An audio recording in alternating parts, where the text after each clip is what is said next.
Hey, I've got a great story for you this week, and it is kind of crazy. So after this, if you choose to unfollow me, I totally understand, but just hear me out.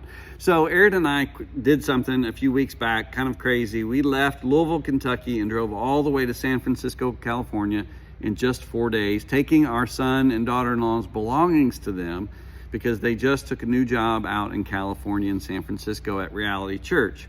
Well, that meant we had a 16-foot truck along with a car on top of a car hauler, and we were pulling that all the way across the country. Now, Erin wanted to see some sights along the way. We had to keep moving to get out there, but she's like, we got to see a few things. And the very first thing she wanted to get a picture of was the arch in St. Louis.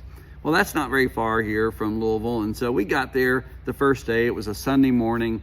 We pulled in and got off the interstate and thought, we'll find a place to park. Well, it was really hard to find a place to park. And eventually we just decided to drive down that road, that's the river road, right beside the arch, and take our selfie and get out of there. Well, remember, I've got a 16-foot truck pulling a car hauler on a trailer. And so Aaron said, well, the GPS says if we'll just continue on down this road, eventually we'll be able to get up and out of here. So we kind of went down that road and we kind of snuck underneath a bridge, and kind of snaked our way through, kind of tight area there. Well, the big part of the story is I had to go to the bathroom. I had to pee. I had to pee like you wouldn't believe. And I couldn't stop thinking about it. In fact, I couldn't think about anything else. I had to go to the bathroom. And so right as we got underneath that bridge, I looked up and I saw a porta-john. I told Aaron, I said, I've got to go. I got to go right now. Like, I'm not going to be able to make it if I don't go to the bathroom soon. So I ran up to that porta-john. Well, it was locked with an actual lock. I could not get in. So Aaron says, well, let's just go on down here. When we get up and out of here, we'll find a place to go to the bathroom. So I was saying, well, we got to, because I'm not going to make it. So we get all the way down to the end of that road, on that river road right there on the Mississippi River, and there was no way up and out. It was blocked off. We could not get out. Now I have to back up a 16-foot truck all the way back through there and find a way to turn around and get out of there, and still I have to pee. So long story short, I said, I cannot hold it. Now this is the part where you go, this is disgusting. I can't believe you did this. But it was Sunday morning, nobody down there. And I said, honey, I have got to go. So I just got out in front of that truck all the way down there where it was blocked off, where nobody could see me, nobody was around. And I just decided I was going to go. And I was going, and while I was going, I looked up and there was a pole in front of me, and right on that pole was a very obvious video camera that says, you are under surveillance. And I was like, oh my goodness, they're watching me this whole time.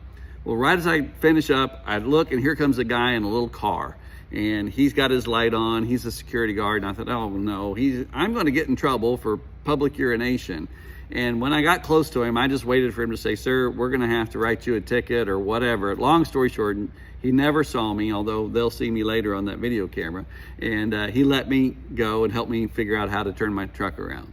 Well, fast forward to Friday. That was Sunday. Fast forward to Friday, and we are unloading all of Sam and Ella's stuff into a easy storage facility in downtown San Francisco, right on the street. There's a lot of security there. You have to use a code to get on the elevator, a code to get back to the bathroom, everything. While we're unloading everything, here comes a homeless man.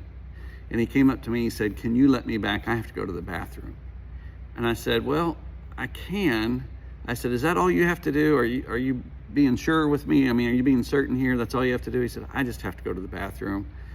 I said, okay. And the first thing I thought was, about 5 days before that, I had to go to the bathroom, and I was struggling. And so I opened the code, and we went back there, and I said, now, sir, this can't be anything weird back here. You have to make sure you just go to the bathroom and come on back out. And he said, okay. And I said, well, don't lock the door. And we agreed he wouldn't lock the door, and he was able to go to the bathroom, relieve himself and feel better, and he came back out of there and he was very pleased. Now, why would I tell this story? How is this in any way a God story? It's a God story because I remembered where I had come from just a few days before and how bad my need was. Sometimes we have to have compassion on people because remember how bad our need was. When we remember how lost we were and how far from God we were, suddenly our compassion changes. I always like to say, you've got to remember your rescue. We had a dog that we dearly loved that when she was rescued, because she was a rescue dog, It's like she never forgot that. She always remembered she was rescued, and she loved us for 12 years. And it's like every day she remembered she was rescued. There was something, I had more compassion on that man, probably because 5 days before I had been in dire straits myself and I was struggling.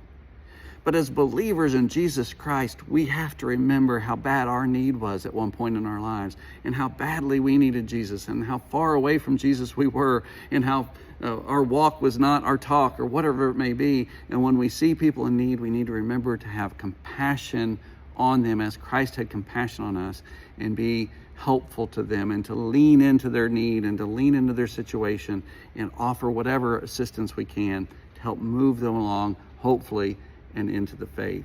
It's critical that we never forget how bad our own need was, so that we can always remember when we come up with somebody else who has a need, and we go, I remember my need. I'm going to have compassion and help you. It's a crazy way to build an illustration, but it's all true, and I hope it helps you have compassion on others as Jesus had compassion on you. I'll do the same thing. Let's keep walking with him, and I'll see you next week.